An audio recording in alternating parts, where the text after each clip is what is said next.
What up, y'all? It's Jay on the Segway. Today's video, we are doing the vlog with the selfie stick. All right, this is Ulanzi's O-Lock selfie stick. It is fully extended, but my arm isn't. This is how far it's gonna go. I have my Samsung Galaxy Note 10 on its wide settings, so this is the furthest it's gonna be. Image stabilization is off. I don't see a situation where anyone's going to be using this while running. So you're not going to be seeing any footage here with me running unless you want to. If this footage is not stable enough, this is always going to vary depending on what type of camera you're using or what type of phone you're using. This phone is not very old, so this, I think it probably looks pretty good. I guess you guys will see as we watch it back together. And yeah, this is how we're going to look. Now, this is the field test video, okay? So this should be a little bit shorter than the original one. Hey, kitty, kitty. Look at the little kitty, kitty. Hey, kitty. Anyways, so after this little part of the test, we're gonna get on the electric scooter. You guys see this little crappy sidewalk? You may or may not see it. We're gonna go on and ride the scooter on the sidewalk and see if the phone actually moves as far as left or right, because it has the bearings in it. So we're gonna see if the phone will actually move. If you guys are wondering about audio, right now you guys are listening to me on the internal microphone on the phone. I was gonna use the Ulanzi UW microphone that's on the Action 3, but I forgot to bring the adapter, and it won't fit on the phone without the adapter. So let's go on ahead and convert to the electric scooter and see if the phone actually moves. And that audio is gonna be from this camera, which is going to have the Ulanzi UW Mic 20T for the audio. Okay guys, so I wasn't able, damn, I might be spiking. I wasn't able to use the motorcycle for this part of the test. So I'm gonna use the motorcycle mount on my electric scooter. This will actually give it more of a test because you guys can see the electric scooter suspension isn't as sophisticated as the motorcycle. So it should be a little bit of a harder test on the electric scooter versus on the motorcycle. Plus, I got some jacked up streets around here, like I told you guys when we were walking, that we're gonna use for the motorcycle test. All right, so let's go.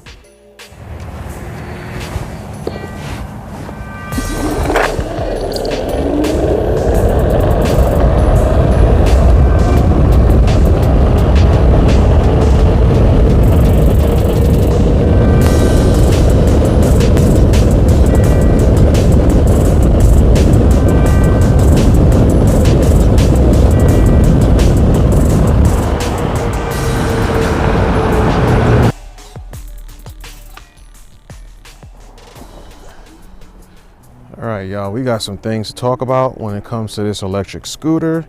So this Nami Burn E is basically a first generation, or should I say a second part to a first generation scooter. So the very first generation of this scooter was a 35 amp hour scooter. Yeah, this is gonna be a oh, wait a minute. I didn't tighten down the, I didn't tighten this down.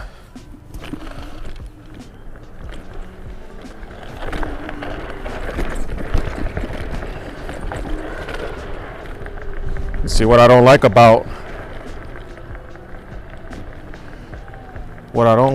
this,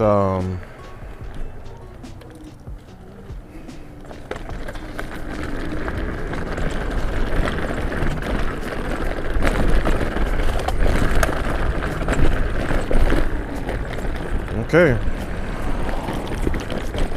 man, so has it moved?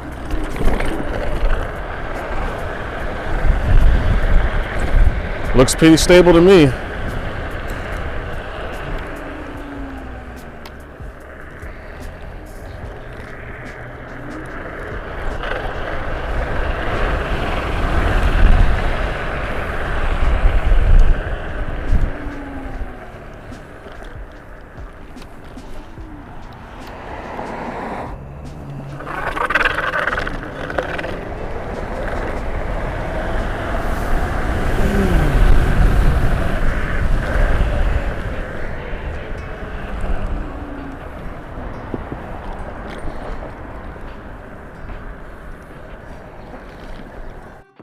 All right, so if you look here, we have the Samsung Duo Fast Wireless Charger Pad.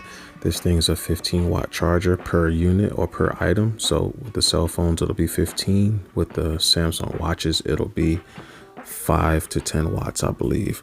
Anyways, we have the Note 10 with the out-of-box case. It did not charge with the O-lock ring on the back.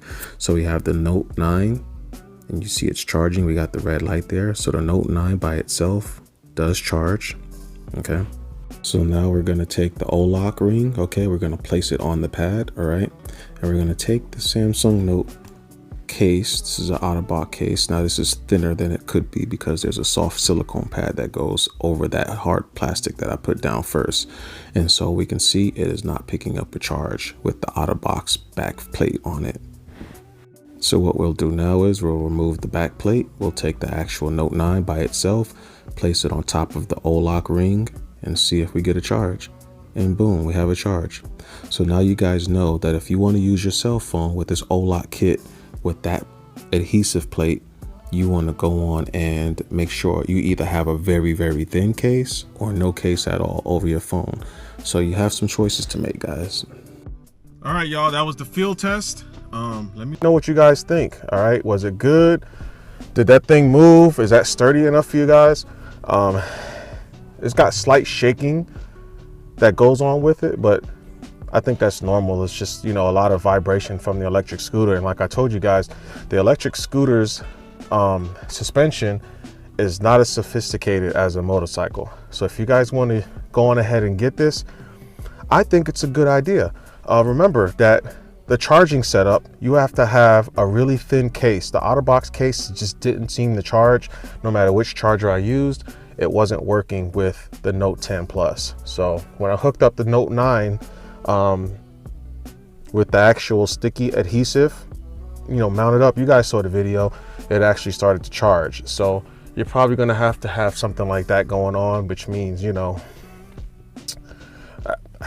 I mean, it's in the air. Maybe if you have a very powerful wireless charger, like a wireless charger that does 30 watts of charging, 20 watts of charging, it'll probably work. The charger that we've tried in the video was a 15-watt charger, Samsung charger.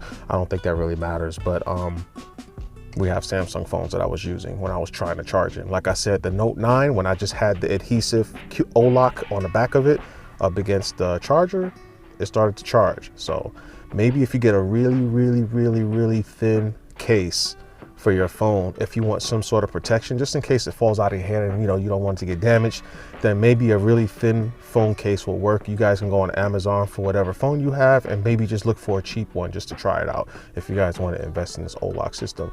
Just so you guys know, Ulanzi does have a charger, a magnetic charger for your phone, for example. So if you do have it hooked up, you know, if you have that O-lock accessory that has a built-in charger, if you have that plugged into your phone, you will need a USB-C cable to keep power, you know, to keep that power so that it can charge your phone. That's also an option. Ulanzi, us motorcyclists, we need that also. So make us a magnetic base that has the wireless USB-C that plugs into it so we can wirelessly charge our phones if we want to use our phones while we're motorcycling. So anyways, you guys can go on and use the bicycle mount. I think the bicycle mount will be better for bicycles. I'm using the motorcycle mount because I had to pick one or the other. I didn't want to do too much investing in the whole accessory lineup and not really like it. So I had to make a compromise, use the motorcycle, buy the motorcycle mount or the bicycle mount. I bought the motorcycle mount. So that's the one you see in this video here, guys. And I like it. Will I use it on my motorcycle? Probably not, because I do not use my cell phone for navigation. I have a dedicated motorcycle GPS, Garmin Zumo XT, that I use for when I am on my motorcycle. It is damn near just as good as using my cell phone. So that's what I use. But if you guys do not have a dedicated motorcycle GPS, because they are expensive, then go on ahead and try this out. I think it's worth the investment. It's just relatively inexpensive, I guess. Anyways, Jay on the Segway, thanks for watching, guys. Let me know in the comments below what you guys use or what other methods you use. There's so many different ways to mount your phone to your motorcycle or to use for vlogging. There's like gimbals. There's all kinds of things that you can use other than this. If you're interested in this, I would say it's good to go. Will you upgrade from it? Probably.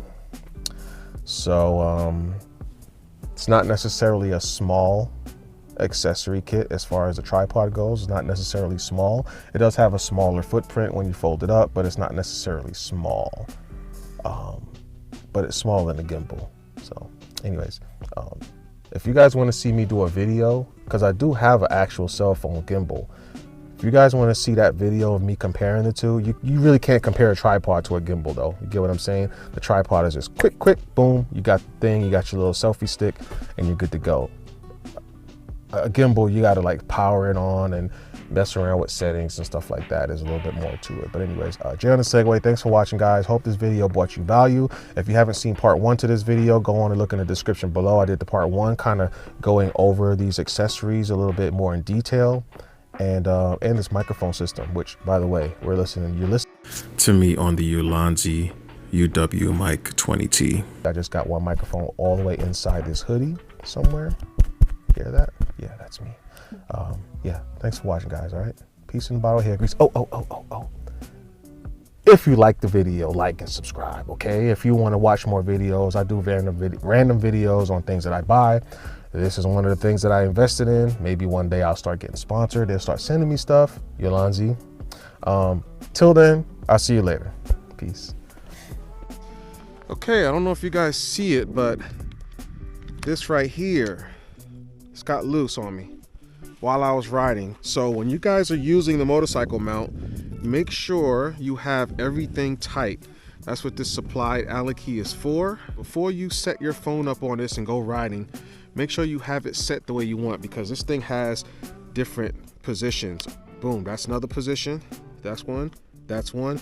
You can feel the click sound. So there's 3 different positions: all the way left, in the middle, all the way left. I mean, all the way right, in the middle, all the way left. As you can see, okay? You can feel it. You can feel it in that thing, you see? So keep that in mind. Make sure this thing is tight. You do not want to put Loctite on it, guys. Loctite, no matter which level Loctite it is going to seize this up, and you might not be able to loosen it up. Just make sure that before you start going for a ride, you have this tightened up. And I wouldn't make it super tight because you don't want to strip anything. Just make sure it's snug. So it's tight right here. I'm going to probably put it on the side where I have more torque and make it really tight. Not really tight, but just give it a little snug. Okay, got it in there. Give it a nice little turn. I might give it another turn just to be extra safe. You guys are seeing that? And that's it. It should be good to go. So that's something to make note of. Just make sure all your Allen keys are tightened up. Now I gotta adjust this back here so that when I put the phone on the mount, it'll be good. You do not have to leave it there, guys. Remember, you have this guy on the back, this flap, and you can pivot and maneuver this thing any way you want.